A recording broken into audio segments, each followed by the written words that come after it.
Hear Me See Me podcast is sponsored by Zenoti, the #1 cloud software for salons and spas. Because when people feel good, they find their greatness.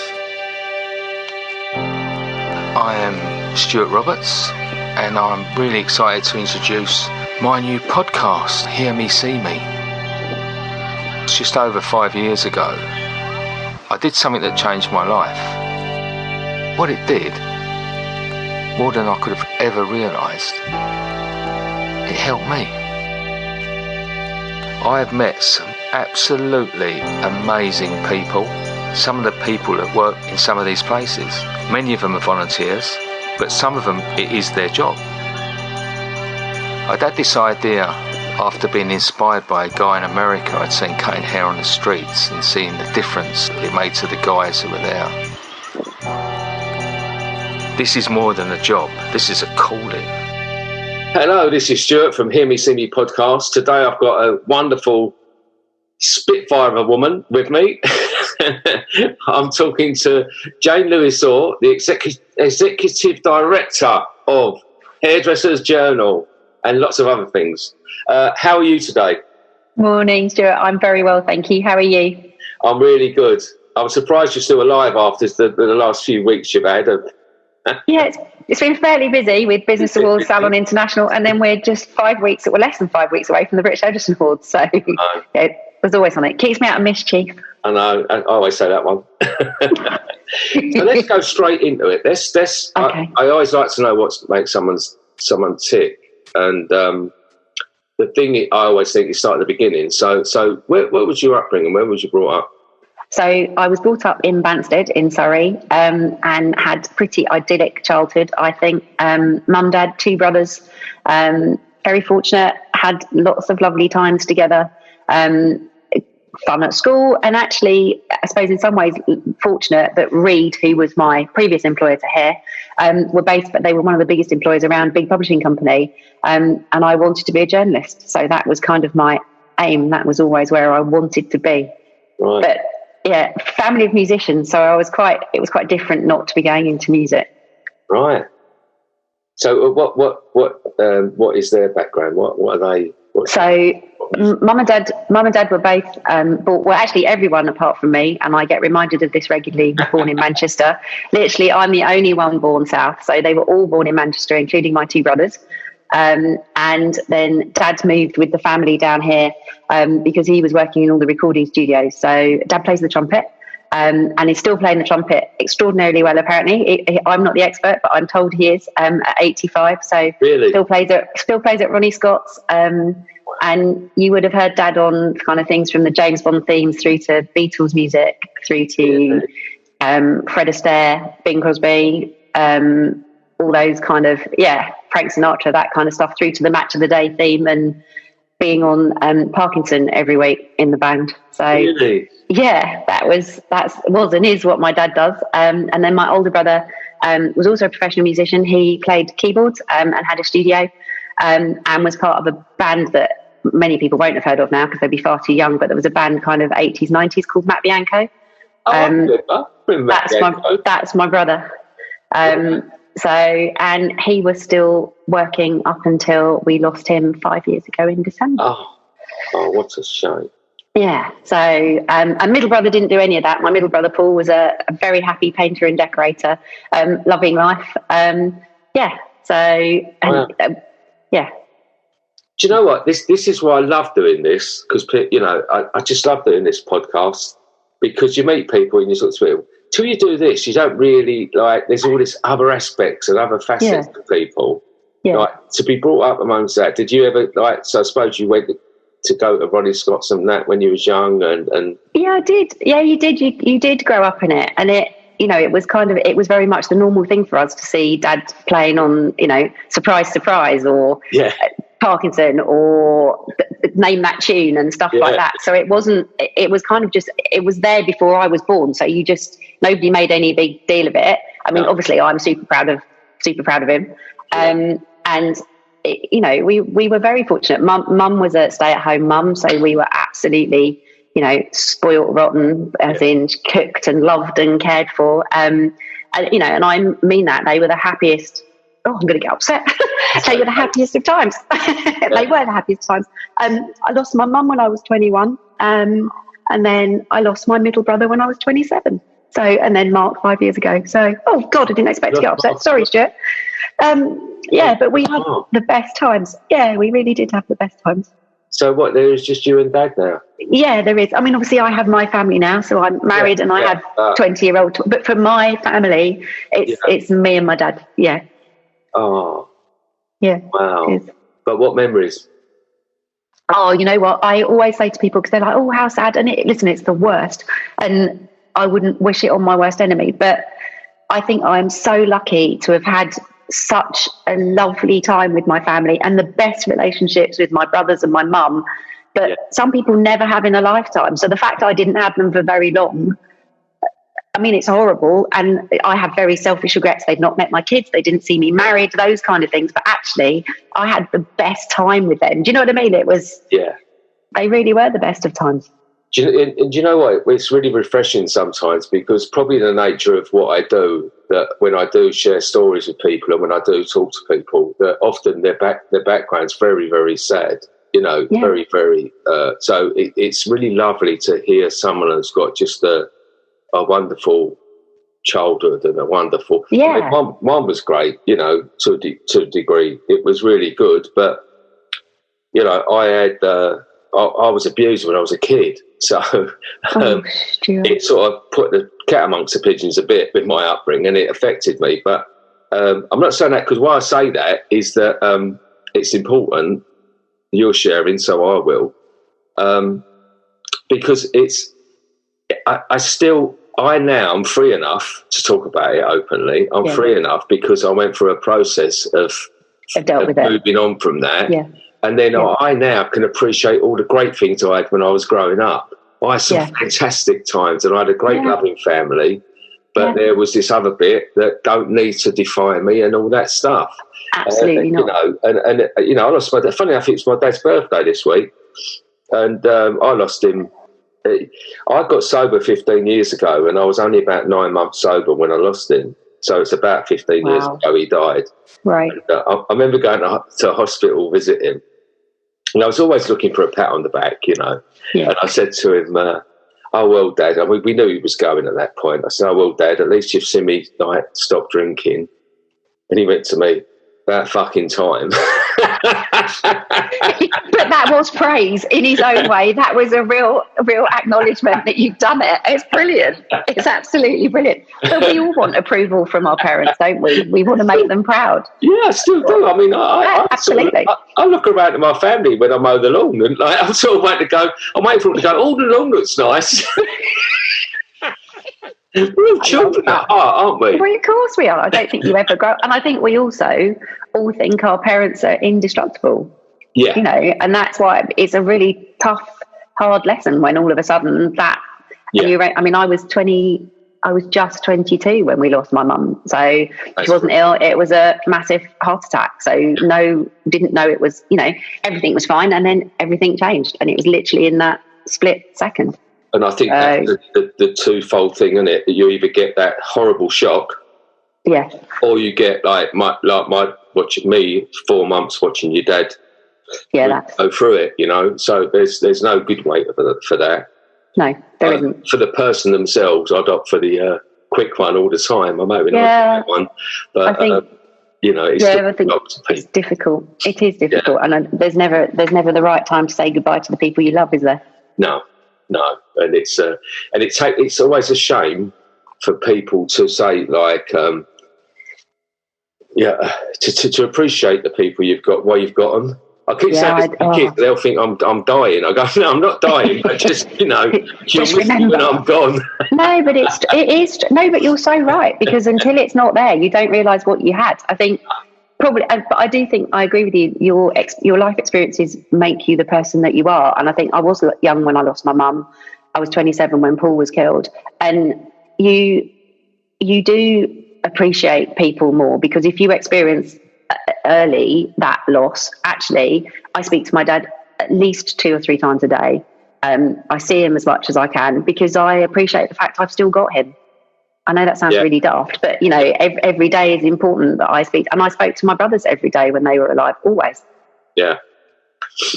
You know, we were a tight family unit, and I'm very grateful for that, because if you've said not everybody has that. So I think I'm very fortunate.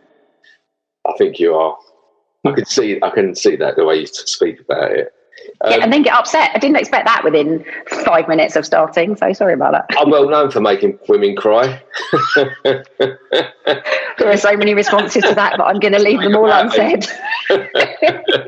It's like when I used to have the salon, I was always like every week I'd have a client crying in my chair. Not when I showed her the mirror, by the way. I was going to say, was that? Do you like? Yeah. Oh my God, what have you done to me? But then these things, as you say, they drive us. That gives you drive. I mean, and you're a very driven woman. I mean, so where was your first break into journalism? So I started work at Reed. I decided not to do the university route. I wanted to go to work and to get out and start earning some money and experiencing the world. So I stayed on and did kind of A-levels, and then went to and I actually did what was called in those days, how long ago it was, a commercial course, which was like a business kind of PA. So you did all sorts of stuff, but it meant that the fundamentals for me were shorthand typing, which obviously you needed for journalism. And then I applied for a job at Reed. This is going back, because I can remember many years later someone saying, we actually thought you were going to turn up in school uniform, because I was only 16 when I started. Right. And I got onto a training program there, but actually it was a secretarial training thing. But for me, it was a way in, because once I got in, I was hoping that I would be able to move where I wanted. And I can remember at my first interview saying, I want to be a journalist, I want to train to be a journalist, and I want to work on the hair and beauty group, because there was a hair and beauty group there. It was a bit interest. It was more interesting than, you know, they had 123 titles when I started at Reed Business. Right. But everything from science to agriculture to aircraft to medical, and they didn't interest me. I wanted hair and beauty, because I thought, actually, I'll like that. It will be interesting. So blah blah blah. And sure enough, and then I started, and I got offered the job on the training scheme, and then from there you worked out. You did lots of different places. So I worked on motorboat and yachting, Railway Gazette, all sorts of weird, and laundry and cleaning news was a particular favourite. So it wasn't all glamour. And then the job came up as a kind of a administrative role on the hair and beauty group, which I went for and got. And then was fortunate that I had really good bosses who allowed me to then start to do some writing. I was writing new products, and then put me through all the training at Reed. So actually it meant I got all the training whilst I was working, if you see what I mean. So it was it's like an apprenticeship, Stuart. That's the only thing I can liken it to. It was like doing an apprenticeship, and actually I'm hugely grateful for that. And I think and then just kind of spent many years working onwards and upwards, I suppose. Yeah, I mean, I'm a big fan of apprenticeships, you know, and I think it's worrying, really, the industry, you know, that how it's been affected with that. And you can't beat on-the-job training, you know, you can't beat it. It's that thing of, I did an apprenticeship, you know, and I learned as I went, and there's so many. There's been such a big change in education in our industry. I'm really lucky. I work alongside a company called Jet Training in Basildon. Right. Yeah, I know. Amazing. They are a real example of how an education centre should be. But they're not all like that, unfortunately. No. And so by working alongside them, because we did start the Haircuts Farmers Academy. Right. Pre-pandemic, and we are going to go back to that, but we've got to get ourselves going again. Because the idea is that all of those across the country, if they can like, not adopt, but like if they can take on, be responsible for one homeless person to get them back to work, you know, like it'd be amazing. It was tough. We've had two go through. One didn't make it. And I realise now how vulnerable they are. So it's not an easy sort of situation to do, but it's doable. We know now it's doable, and we know that, you know, with all of those, you know, every area had one person, and gradually it could increase. Yeah, it would be fantastic. Yeah. But what have you heard throughout the industry? What do you think the direction's going with that, with the education side?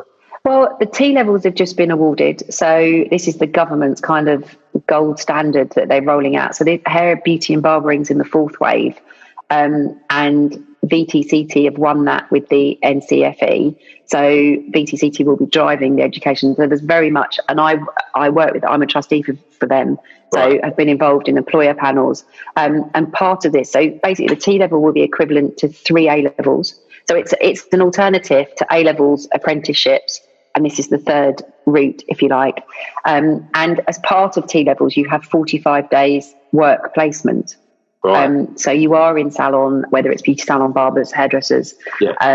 And they're working, VTCT are working very hard with employers and with colleges to make sure that it's worthwhile. It turns out the students are prepared at the end of the qualification and are ready and fit for work.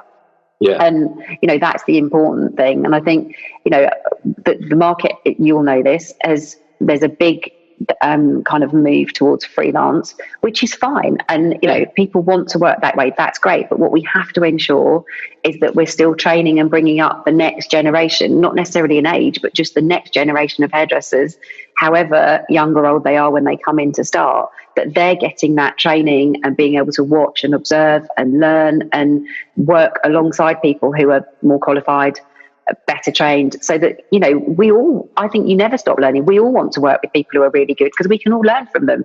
You know, I don't think nobody should think they know everything, because nobody does. I mean, you can always learn stuff from your team. And, you know, and I know when I was training, I had a fantastic editor, and to this day, she's still one of the best journalists I've ever worked with. And I was really lucky because I would give her my copy and she'd literally go through it with red pen and, you know, this, no, don't do this.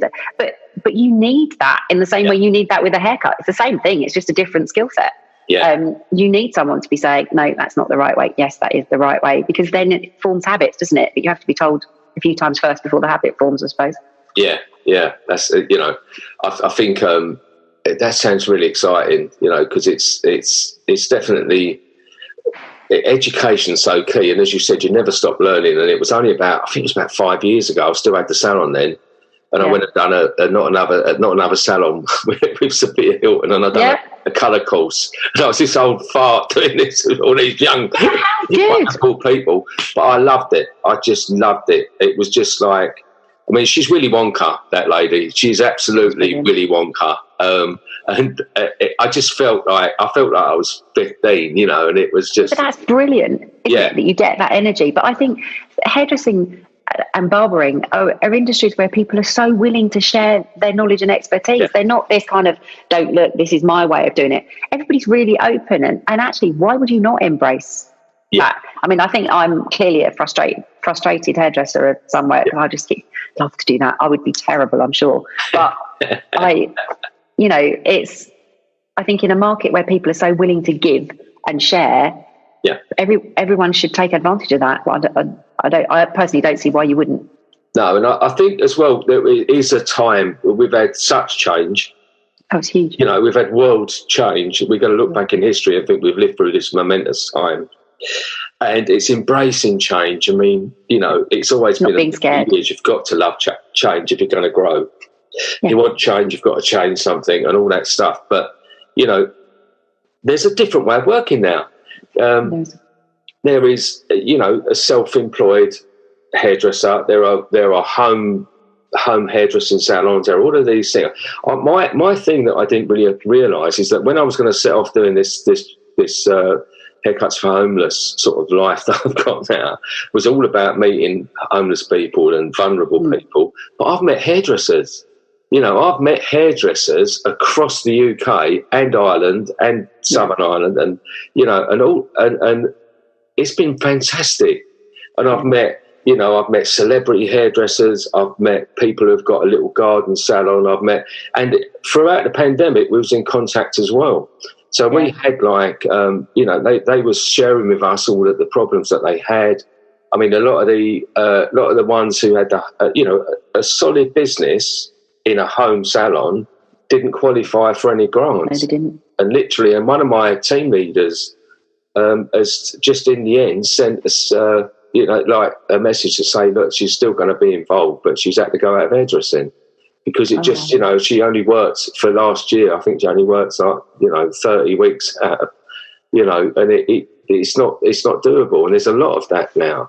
There were a lot of people that fell through the cracks. I mean, I work with the hair and beauty charity, and normally we would meet as trustees once a month. We met every week for 58 weeks because the demand for help was so high.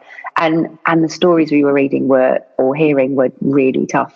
And it was people who, absolutely through no fault of their own, their world was upside down because, as you say, they fell through the cracks and there was no support for them, financial or otherwise.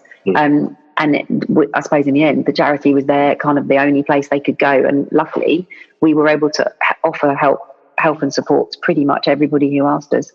But it was, it's been a life-changing. But what was fantastic to see was that, like you say, everybody was communicating together, and we tried very much to keep the market together and united because people were scared. They didn't know when they were going to work again, what that would mean to their livelihood, what would that mean to their income. Then that has an impact on their family. But actually, if you're all sharing, nobody's on their own. And I think that's a big part of it, isn't it? If you realise you're not the only one. I think it was Monica Teodoro said the other day, we were all at the same sea, but we were all in different boats. And she's absolutely right. Everybody was in a different boat, but we were all on the same sea. I love Monica. I just love that woman. Yeah, she's fantastic. She's an amazing woman, and that's that Brazilian upbringing of her. That she's absolutely real, she's just such a lovely human being. Yeah, that was it. Yeah, you're all in that. Yeah, you're just all in that same storm, aren't you? Yeah, you were. And I think everybody from all of the manufacturers through to training providers to wholesalers, everybody tried to unite and support. And I think the only positive for me in terms of industry. For us as an industry was that all of a sudden every national newspaper, every television program was recognising actually, and this is what you've been saying forever, and that's what Haircuts for Homeless does, is it's not just about how it makes you look, it's about how a haircut makes you feel. And actually we all know that, but finally everybody else started to realise that that's the case, because again, like we said earlier, until you don't have it anymore, you don't realise quite how much you miss it. No. And I found that with, and this is why, I have got a massive call to action now with people, because I understand now that with economic insecurity, that they're a little bit reluctant to give up any time, but we need volunteers. And why I say it is do it for yourself, because when I couldn't do that for those, I think the last one got me the most. That last 4 months or so. The kind of January to April was the toughest, wasn't it, this year? Got me. I had some other stuff going on, so my mental health went right down to the floor, because I realised that this is my antidote. Like this stuff that I do, that there is it boosts me. It fills me. It charges my soul, and without it, I'm back to being just me, and it's not good. I'm sure it is good, but I know what you mean, because it makes you. It's worthwhile. That's the thing, isn't it? The fact that you can make such a difference to somebody is really worthwhile. So, and we spoke about this when we did a live a few weeks ago. People don't have to give endless amounts of time, but they can give a few hours, and those few hours will make a huge difference to a number of homeless people, but to themselves. And I don't think people always see the benefit to them until they've actually done it. Because I've spoken to people that have done sessions with you, and they're just like, oh my God, they're a bit nervous going into it because they don't know what to expect. They don't want to say the wrong thing, and we're all terrified of saying the wrong thing and offending somebody. But actually, the feeling it gave them whilst they were doing it then buoyed them to help them do what they needed to do. Yeah. I thoroughly recommend it. It's like it is gratitude is the greatest antidote to depression. Yeah, I really think it is. Being grateful for what you've got. I mean, part of my recovery, we do something called a gratitude list. Right. And I've taken it further now. I've got it on my phone, and I've literally got a proper list. Right. And when things are really getting to me, Look at I it. flick it open and I read through it, and I guarantee you by the time I get to the bottom, and on there is I'm grateful for being able to have haircuts for homeless, and there's lots of other stuff on there, and by the time I get to the bottom, I feel better. That's true. Because I think we all do it. You get so wrapped up in your own issues and your own circumstance that you don't see outside of that, and actually you don't have to look very hard to see somebody who's having a much tougher time than you are for whatever reason. So it's, but it is, isn't it? That's when you need to rely on friends and family. And I think obviously, the people you come into contact haven't got that reliance. So you guys are probably the first human touch they've had in what could be a very long time. And I would imagine that's really emotional. Yeah. I was in Clacton, sunny Clacton on Monday morning. Was it sunny, or are you lying to me? It was a bit grim, and it was a bit grim when I left in the morning. And but there was a guy there, and he's on the Instagram, so everyone have a look at it, because he's got a great Roger. I'm sure his name is Roger, and he's got a great makeover because his hair and his beard, and but he said, I haven't been touched since before the pandemic. Wow. And then he clarified it to say I haven't had a haircut, but I sort of felt that first sentence was the truth. Yeah, I'm sure it was. And then, it was just, you just see, I've done a little mini film of these photos that, and you can sort of see him unfolding, Yeah. And I did say it on the video, I think, or I said it, but I wish I could have filmed it. Is I followed him out because they kept popping in, the Salvation Army workers, saying, "Oh, Roger, look, Roger," and I was like, and then they were sort of saying, "You're going to get a round of applause when you go outside," because we was in a separate room, and I thought I'm going to follow him out, and I followed him out, and all these homeless people all eating their breakfast and all that.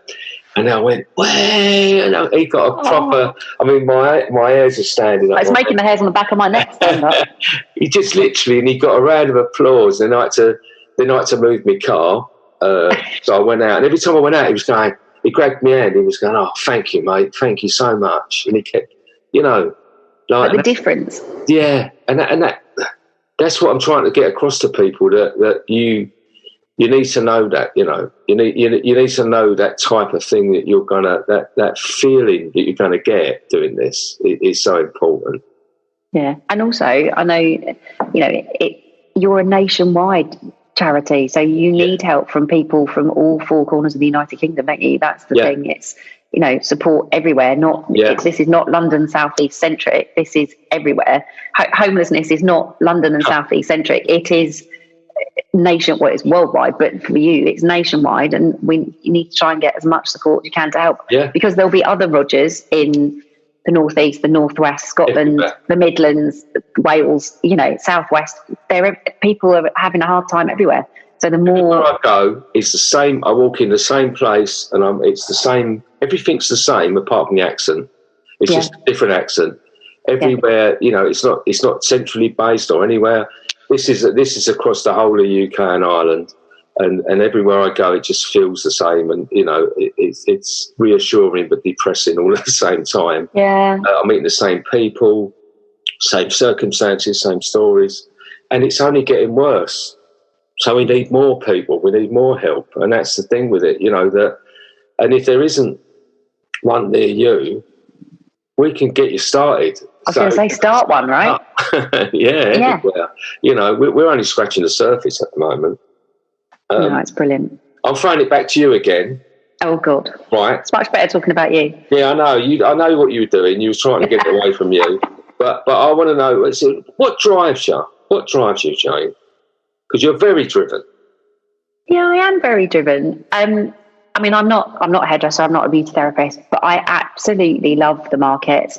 And I suppose if you've been in it for as long as I have, it's like literally at salon, it felt like we'd got the family back together. I know that sounds really, but I've grown up, as you all have. We've all grown up together, and actually to have a forced separation of nearly 2 years has been tough for everybody. So I think what drives me is I want everybody to know how great these industries are in terms of a great place to work, and we've all had it. I've had friends I've even had friends of friends say, "Oh, you're a hairdresser in that," and I'm like, "No, but I wish I was." No, because the difference I would make every day to somebody's life in a very different way to what you do, but you're still making a difference to those people when they come into your salon. And for me, it's about what drives me is making people realise these are great industries to forge a career. Because the opportunities are endless. You can travel the world. The age is no boundary to setting up a business. You keep learning. You're surrounded by great people. And it's not something that anybody should do just because they think they can't do anything else. And that literally sets me raging. I mean, it makes, honestly, it drives me to distraction. It's like, why would you? I mean, I've got 2 sons who are at university, and that's great. They've chosen that, and that's what they want to do. And I'm super proud of them. But, we had a conversation, and I was like, if you want to go do an apprenticeship, if you want to be a hairdresser, I don't care so long as they're happy and they're fulfilled, because you spend a long time working. So you really need to make sure you pick wisely and it's something that you really love doing. I mean, I can't imagine doing a job that I hate doing, because you spend so much time doing it. And I know these markets are slightly different because it's not 9 to 5:30. This job is not 9 to 5:30. You make yourself accessible, and that's absolutely my choice to do that. But so that drives me, that we get good people. The industries are recognised for being a great contributor to the UK economy and the world economy. That hairdressing in the UK is recognised and continues to be recognised in the best in the world. And I suppose our role in that is giving the established, but the new people, those platforms in which to grow their business, their profile, and their reach and engagement, and to make a bigger difference, so that we can all. And in turn, then you can also make a difference doing things like you do, or hair and beauty charity, or do you know what I mean? There is so much opportunity for people. So that genuinely drives me. And I suppose the other thing that drives me is being the best we can possibly be. So as a business, we position ourselves at the heart of our communities. So for hair, beauty, spa, aesthetics, and it's making sure that we're giving those industries what they need in terms of content, how they need it, when they need it, making sure that we keep people up to date. So that, and I am an absolute nightmare for the details. Anybody who works with me will tell you. Yes. So, but you can't do events. You can't do magazines. You can't do anything without doing the detail, because, we get one shot to make sure Salon International's right. You can't say, we'll do it again next weekend because we didn't quite get, It's a very hard deadline. And magazines and social and websites are the same, aren't they? I mean, social and websites these days, gone are the days where, you used to wait till HJ came out on a Friday to find out who'd won British Hairdresser of the Year on the Monday. That doesn't happen. People want to consume their news instantly. And that's changed how we work hugely. And actually, it was just complete fate. But the night of the Business Awards was the night that Facebook and Instagram and Mark Zuckerberg's hold on the world collapsed, because everything shut down for 6 hours. And actually, what was amazing was that everybody watched it in 3D rather than through a screen. Yeah. Because they'll watch through a screen because they're recording or they're taking pictures, and it's brilliant. And people did share all the stuff afterwards, but they actually lived it. For us going to events, I go to events and we literally watch them through our mobile phones because we're reporting on it. Whereas you used to be able to go back to the office and write it up and then file your copy. I'm so old, Stuart. Yeah, but that's how it. But do you know what I mean? That's how it was. So and there's something special about that, isn't there? Literally the putting the phone down and just enjoying, because you're absorbing and being present. It's all about being present. It is about being present. It is about being present. And I suppose, the other thing that drives me, you also, we've touched on this, you want to set an example to your kids, don't you? That, you get the good things in life because you work hard and you're consistent. Yeah. And all those things, I suppose. Yeah, work ethic. Yeah. I mean, the one thing we've definitely given our boys is a work ethic. Yeah. I mean, but I do work hard, but that's because I love what I do. Yeah. And it's not work. I'm the same. I sort of probably put a bit, as you do, a bit too much on myself. But and family close to you often say that you're putting too much on yourself. having said that, it keeps me going, you know. Yeah, it does me. And we found that out recent times when we weren't doing as much. Yeah. We made ourselves do stuff. Yeah. But it weren't quite the same. But it didn't fulfill you in the same way, did it? No, because you've not... big gap there. Yeah, and I mean, Zoom and all the other, it's brilliant, and absolutely it was perfect for the time, but you can't beat human interaction. No, you cannot. I've got a massive praise to all of your team for getting that together, because it was just this. I mean, I was only there Sunday and Monday, but the feeling of there was a little bit of fear there. You know, there's a bit of fear, because I thought, my God, there's a lot of people here. Yeah. But it was so well run. You know, you felt safe. Thank you. And also, you just had this just feeling of like back to normality. And joy, I think, was the thing that people were just joyous that they could get on stage and share, or they could come and watch. I mean, it's the only time that I've ever had people who I've never met come up and say, thank you so much for doing this. We needed this as an industry. And, you know, huge respect to my team and Mark and the team here, because they just pulled it off and worked tirelessly. I mean, it's a big deal anyway, but in the current climate, it was much, you know, it was hard. I'm not going to lie, it was hard. And it was just brilliant to see it come together, and actually to see people come back and reunite. It was fantastic. I think it was very important. I think it was a very important moment in hairdressing that it happened again, because it so easily could have been you know, we'll do it next year, online event, and then next year. But I think it was so important that it broke the back of that, and it leads the way now for we've got to get to normality next year. You know, we must plough through and get through it. You know, just even from my end. But you know, I've spent this ever since April, we've hit the ground running, and we're reaching the point where we're back to where we were pre-pandemic. But I have to always go backwards and then think, actually, I've got to remember how it felt in April, and it was such a mountain to climb. Absolutely right. We're getting there, you know. Yeah. And then now we can look forward to the optimism we had pre-pandemic of growing even further. There's so many things that we can all achieve as an industry. Absolutely. And the time starts, you know, in a few months, I suppose. The new year, the new start. Mind you, I bloody said that last year. Yeah, I mean, it does feel. I mean, it does feel like we are getting back to normal, and I think for us it was important to do it, because it is one of those that we've missed a year. If you miss another year, what does that say? And I think we had to be. Brave's a bit of a big word, but brave enough to commit to say, we're going to do this, we're going to deliver it, we can do it in a safe way, and you know, hopefully take as many people with us on the journey that wanted to come and do that whole thing of getting back together. And I think actually the people that did really, really enjoyed it. So I don't think brave's the wrong word. I think brave is the right word for it. That sounds a bit grand, but I don't mean it like that. It was brave, because it takes courage, because it's a sort of fear has affected everyone, like, you know, at a personal level, also at an industry level. So, you know, it was a big old arse to get that going, you know. Yeah, it was. The team were a bit tired.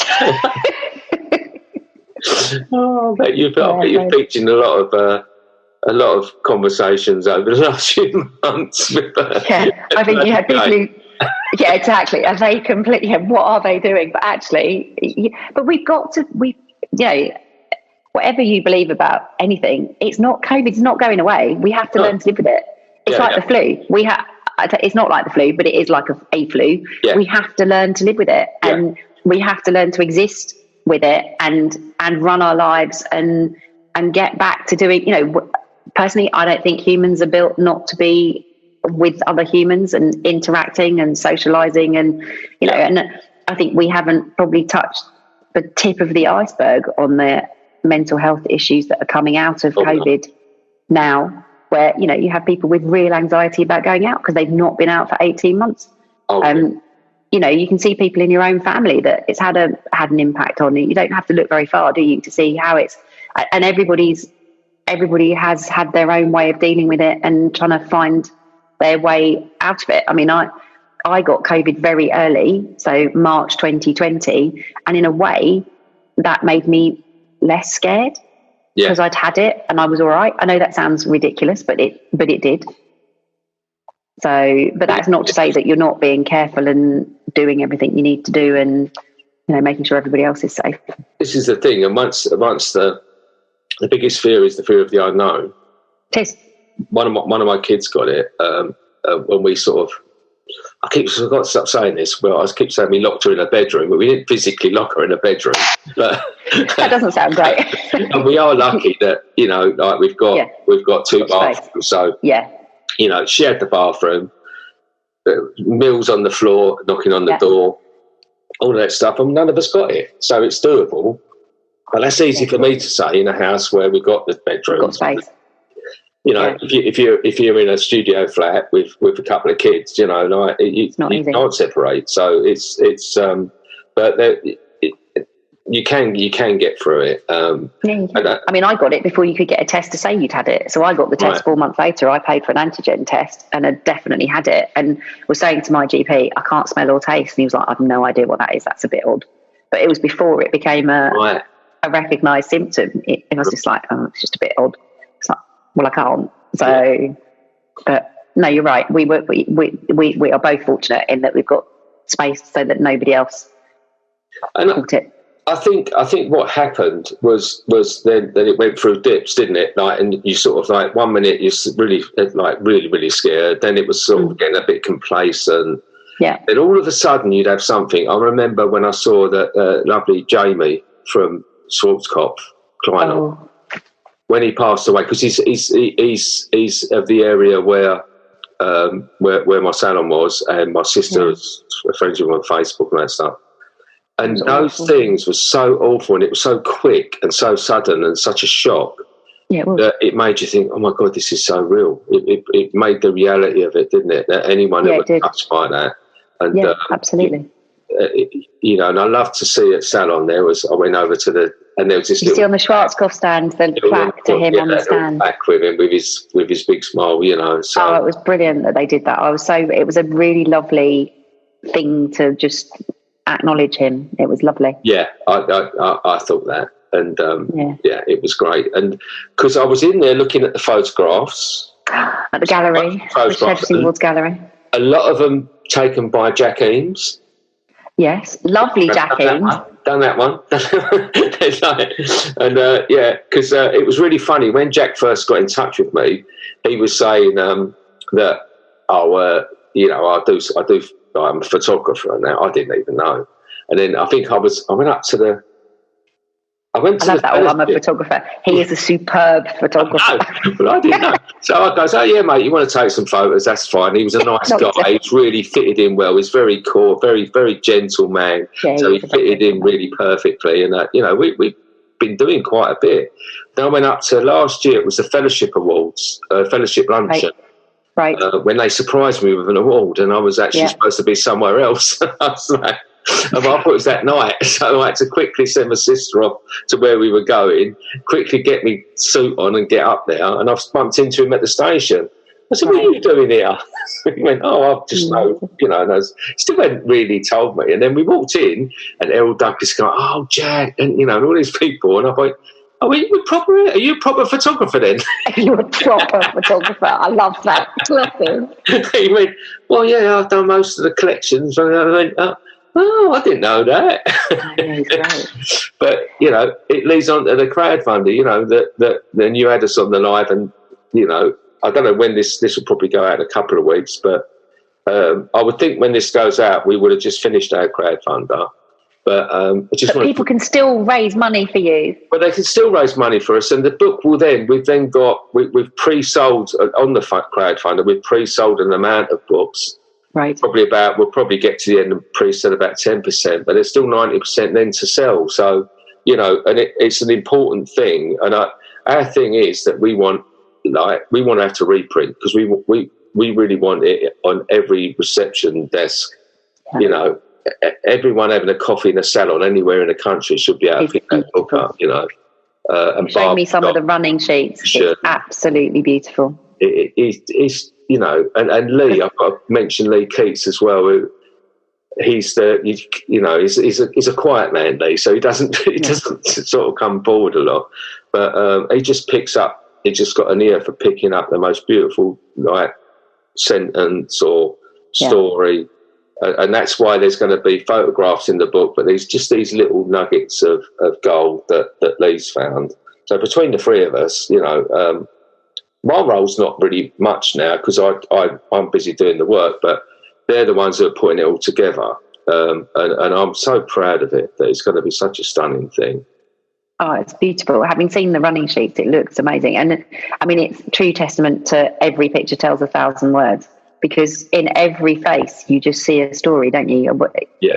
It's absolutely beautiful.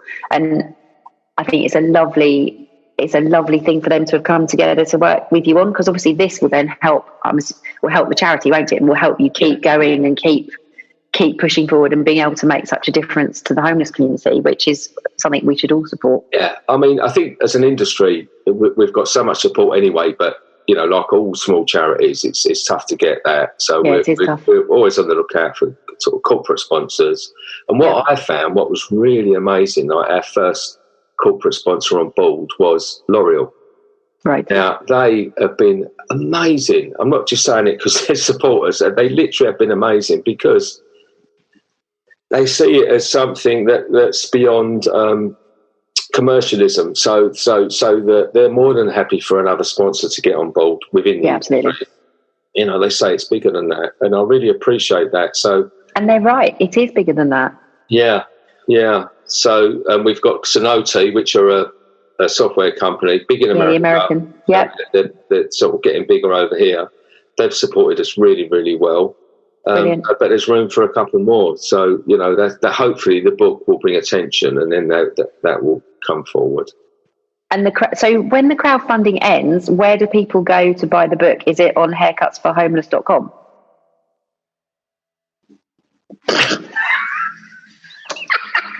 Sorry, I'm not meant to be asking the questions, but I've just thought we need to get this in here. I'm sure. It will be. There'll be a link on haircutsforhomeless.com.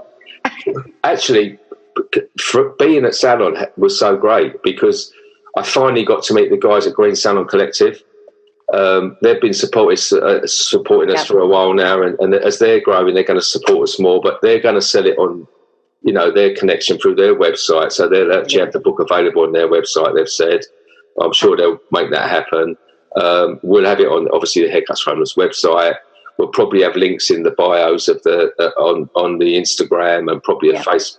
I'll probably set it so you can buy it direct from our Facebook page as well. So, yeah, I'm sure, you know, and I'm sure you'll find a way to help me sell it as well. So. I was just going to say, we will absolutely find a way to help you push it out, because it's really important, and it's imperative that we keep the funding going so that you guys can keep doing the work that you do.